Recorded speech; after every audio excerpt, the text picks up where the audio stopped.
actualidades en el tratamiento médico de la pancreatitis aguda, todos sabemos que la pancreatitis aguda es relativamente fácil de diagnosticar.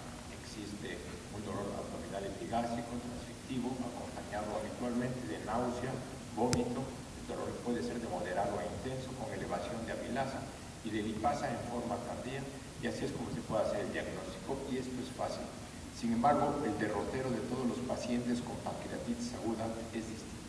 La mayor parte hace una pancreatitis leve, y esa pancreatitis leve se va a mejorar con el médico, sigue el médico o a pesar del médico, probablemente se puedan mejorar.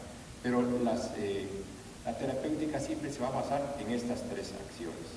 Primero que nada, la reanimación con líquidos, el control del dolor y el apoyo nutricional. Esto de acuerdo al grado de pancreatitis aguda que tengamos nosotros.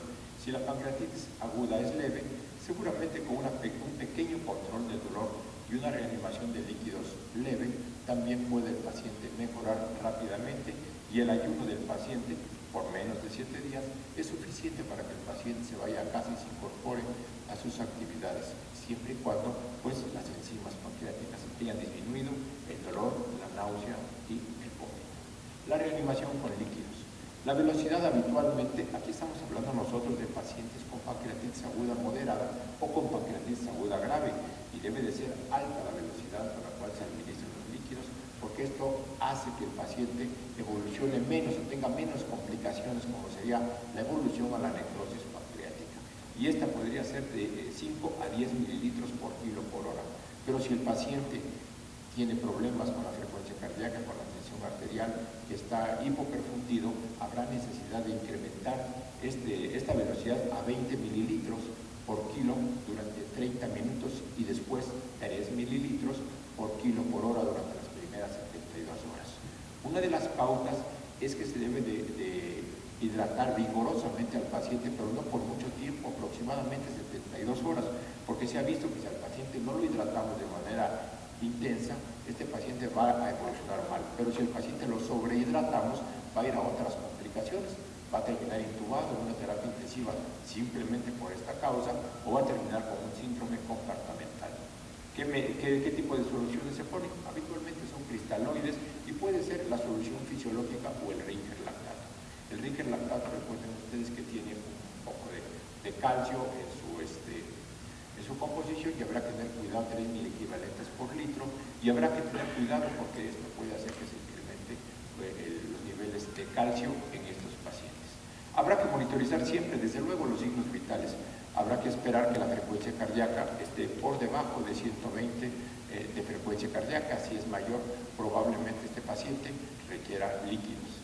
También la presión arterial media debe ser alrededor de 85 milímetros de mercurio, y es importante que el volumen urinario sea entre 0.5 y 1 mililitro por kilo por hora, si esto no lo tiene el paciente, y si el paciente no es nefrópata o no tiene comorbilidades como problemas vasculares, pues habrá que incrementarlo también. El nitrógeno, la urea, el BUM, es un buen predictor de mortalidad evaluado en el momento de la admisión y el cambio de este durante las primeras 24 horas de hospitalización. No solo el BUM, sino también el hematócrito, el cual tiene que estar por debajo de 44, 45 y 44 más o menos, que es un buen predictor de que vamos nosotros bien.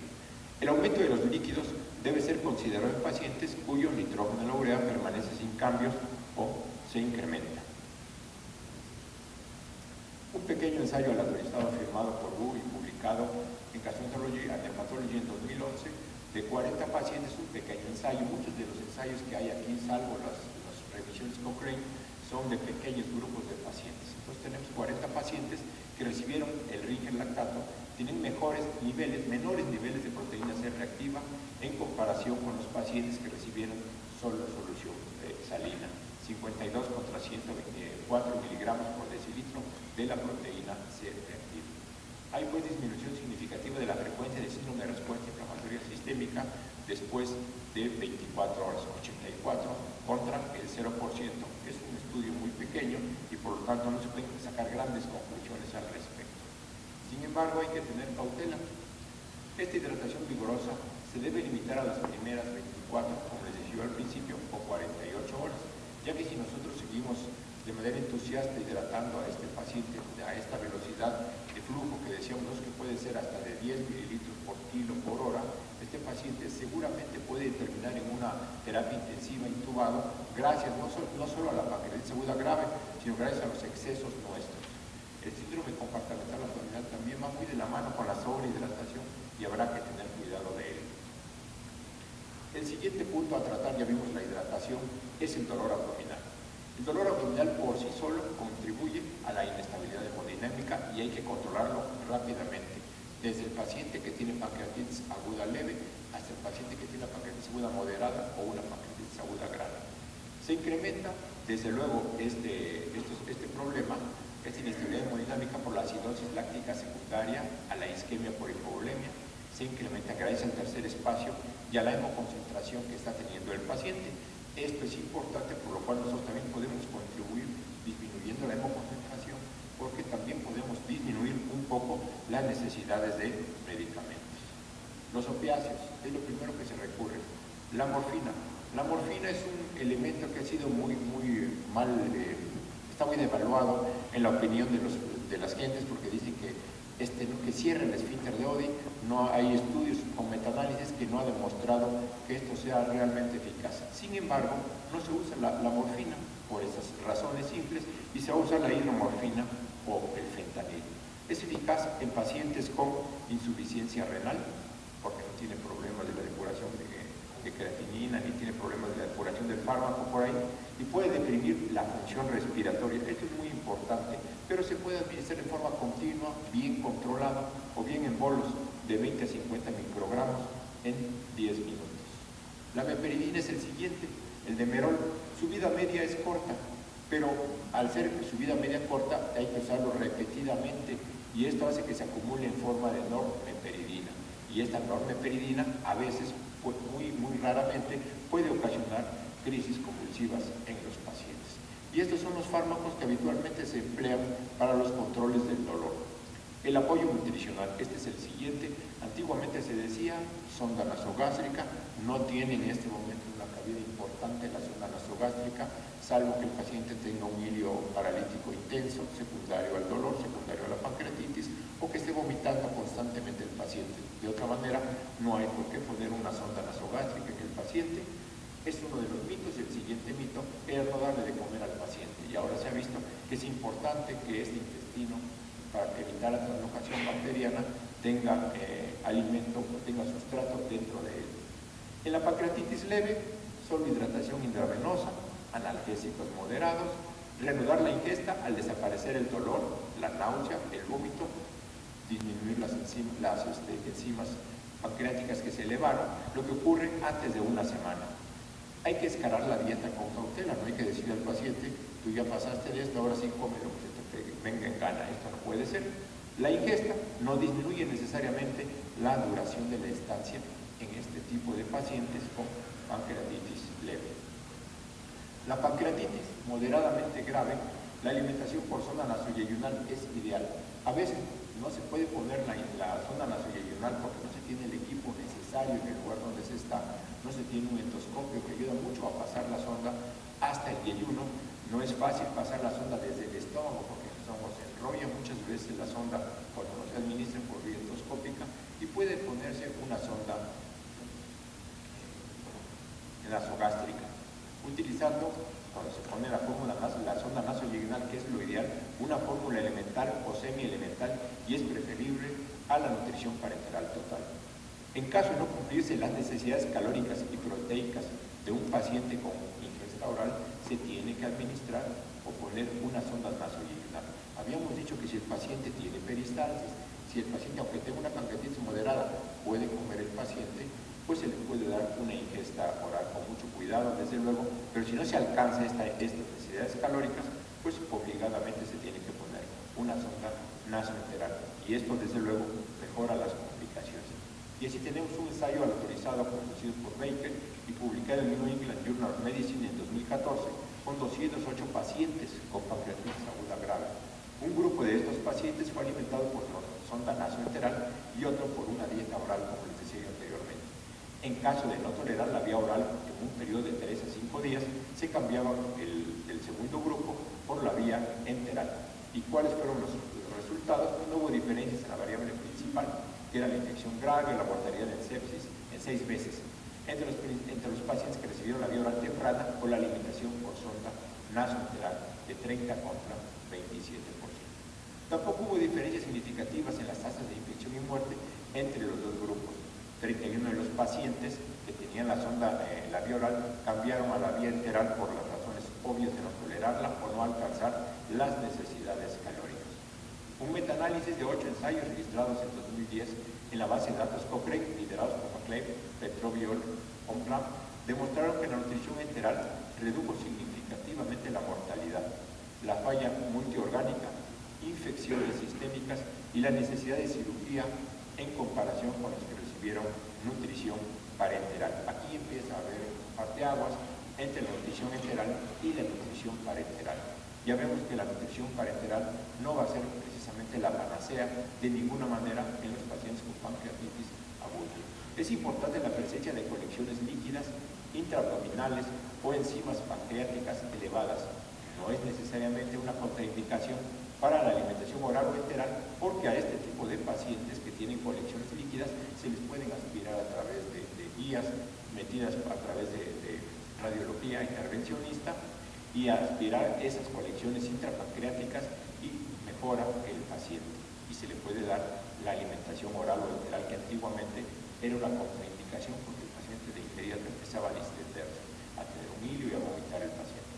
La correlación clara del dolor, la recurrencia de la pancreatitis y el empeoramiento de las colecciones de líquido por la alimentación ya sea oral o enteral. Estos pacientes que estamos viendo nosotros normalmente tienen una obstrucción de los conductos pancreáticos o colecciones líquidas importantes. Si estas colecciones se aspiran, la obstrucción de los conductos pancreáticos no es posible en este momento, pero si son las que están alimentando muchas veces las colecciones líquidas, pero si se aspiran y se drenan, probablemente el paciente sí pueda ser alimentado desde el punto de vista enteral. Ahora, con la nutrición parenteral que tenemos, un estudio observacional que incluyó a 2.920 pacientes adultos en estado crítico, comparó la mortalidad de 60 días. 3 grupos: nutrición enteral sola, nutrición enteral más nutrición parenteral inicial y nutrición enteral más nutrición parenteral tardía. Así se escogieron. Y la nutrición parenteral inicial o la tardía se asoció con una mayor mortalidad en comparación con la nutrición enteral sola, 35 contra 28, y estamos viendo nosotros por qué no es tan importante administrar nutrición parenteral en los pacientes, puede ser contraproducente. Un ensayo autorizado publicado en el New England Journal of Medicine, porque dice en 2011, revisan a 4.640 pacientes críticos que recibieron nutrición enteral. Estos fueron asignados a la nutrición parenteral suplementaria, iniciando unos en las primeras 48 horas de su ingreso a la terapia intensiva, otros una semana después de su ingreso. Los pacientes en el grupo de administración parenteral tardía tenían menores tasas de infecciones, 23 contra 26, menos ventilación mecánica y menor falla renal, observando una relación de riesgo relativo del 10%. ¿Qué con los antibióticos? Aquí tenemos la cita bibliográfica en la cual nos dice que el 20% de los pacientes con pancreatitis aguda desarrollan no solamente una infección por C de una pancreatitis necrótica infectada o un líquido pancreático infectado, sino que hacen otras infecciones como son neumonías, infecciones del tracto urinario, que no es tan despreciable, la quinta parte de ellos, y las infecciones extrapancreáticas se asociaron desde luego con un aumento de la mortalidad y habrá que cuidarlos así como se cuidan las alteraciones cardiovasculares o metabólicas. Los antibióticos se deben usar de inicio mientras se está determinando la causa de la infección, ya sea aquí o ya sean las infecciones pancreáticas necróticas. Mientras se aspira, se hace el cultivo al gramo y se ve qué tipo de antibiótico se puede emplear. Si el cultivo es negativo, se deben suspender siempre los antibióticos. Los antibióticos profilácticos no se recomiendan en pacientes con pancreatitis aguda, independientemente del tipo o gravedad del paciente, y aquí está la cita bibliográfica. Los antifúngicos simplemente, pues no está claro que incrementan la mortalidad. Los hongos que habitualmente se encuentran en el 9% de los pacientes, y Tenner y Bailey demuestran que no es adecuado usar una terapia fúngica profiláctica simplemente para evitar que esto llegue. La pentoxifilina, pues se ha visto que finalmente no hubo diferencias significativas en los niveles de marcadores inflamatorios, incluyendo los niveles circulares del factor de necrosis tumoral alto. Los inhibidores de las proteasas, exactamente lo mismo. Estos inhibidores solo se administran por vía intraarterial, lo cual es una desventaja, por lo que no se recomiendan en el momento actual, ya que es muy marginal la utilidad que se tiene con ellos. Las complicaciones, la necrosis pancreática, no existe una correlación entre la extensión de la necrosis y el riesgo de la infección.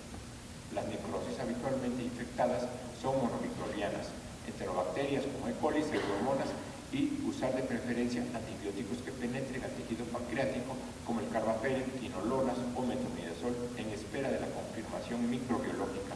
Si no hay confirmación microbiológica, o sea, ese tejido es estéril a los microbios, hay que suspender el medicamento.